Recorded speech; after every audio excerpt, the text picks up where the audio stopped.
Hey folks, welcome to another wrap-up video. This one is all about Namibia. Namibia. Straight up, my favourite country of Africa, hands down. Mate, you say that every time. This time it's for reals. Yeah. For reals. Yeah. It's hard to argue with that. Namibia is unique. It's a mind-blowing place. Primarily from a scenery point of view, would you say? More than that for me. Also from a cultural point of view. So the scenery, for one, is, as you say, it's unique. There's nowhere else in the world that's got quite the same sort of arid bleakness. There's very few people living there, so you get that really lovely dark sky at night, perfect stars, Milky Way, just the entire length of the sky. Every night. It really is mind-blowing. Wild camping under the stars. I mean, wild camping in Botswana was incredible, and Namibia, it was just as incredible, really. It was. Different again, fewer animals, I suppose. Yep. But just the most stark, unique landscapes. The dunes, and the Spitzkop, Spitzkop. The geology and the age of the rocks and the land there. It's one of the oldest deserts around. It's been there for just forever. You go there, it's incredible. We spent 3 weeks in Namibia, which is one of the longest stretches we've spent in any of the countries here in Africa, and 1 week of that was in a 4x4. So we got to experience some of the driving and the roads and the corrugation and the corrugation. A lot of corrugation. But no, I think it really added to the Odyssey. Namibia is a 4x4 lover's paradise. Really, it's vast.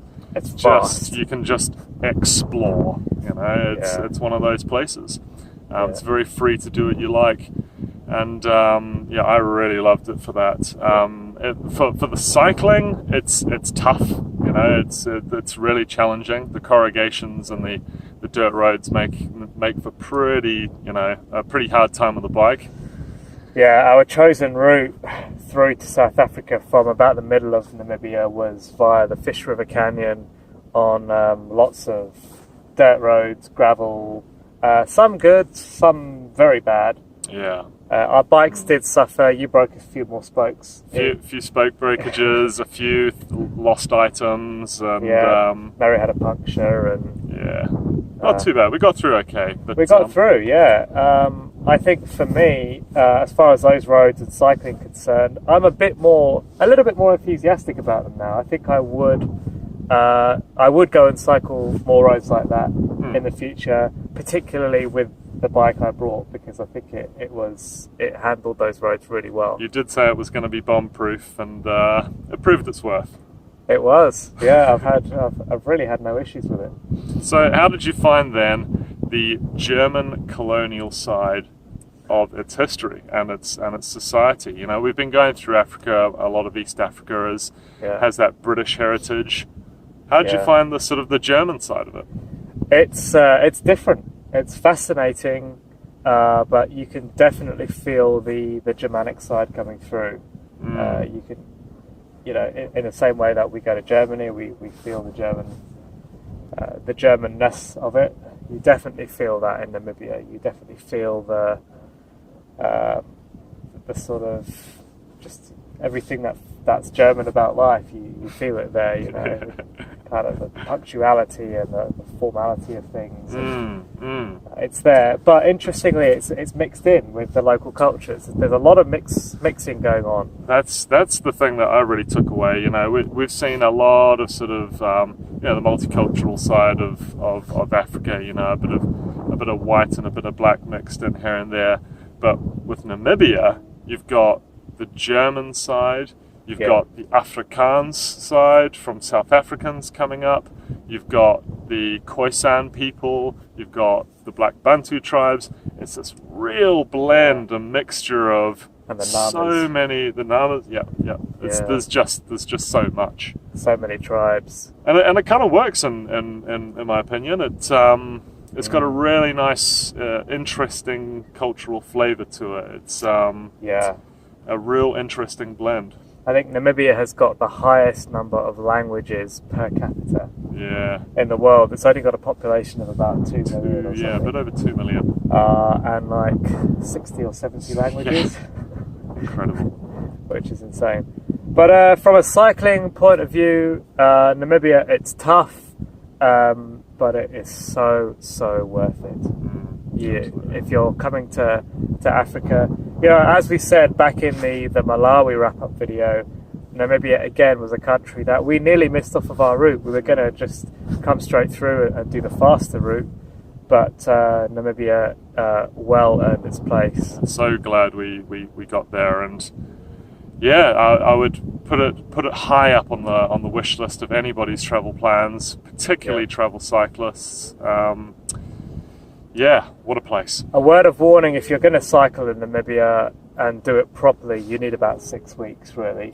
It's a big place. That's why we took the 4x4, because in a week we did about 2,500 kilometers, which on those dirt roads on our bikes would have taken us weeks. So we saved a lot of time doing that.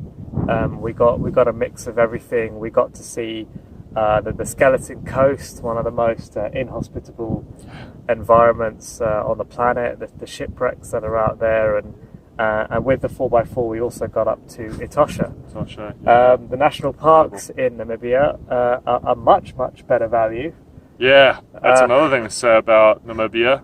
Great value. Of all the places in Africa we've been, it's not necessarily the cheapest, but it is the best value by far. Good value, yeah. Good quality and a fair price. Yeah. So, as you can imagine, we have made our way into South Africa now. So stay tuned for more videos about that and about the conclusion of Odyssey Africana. Here at the end of the road, we wanted to also remind you guys that we're raising money for World Bicycle Relief. That's the one. They provide buffalo bikes for people in need here in Africa. We saw them in Malawi, in Zambia, in Kenya, and they're doing such an amazing job.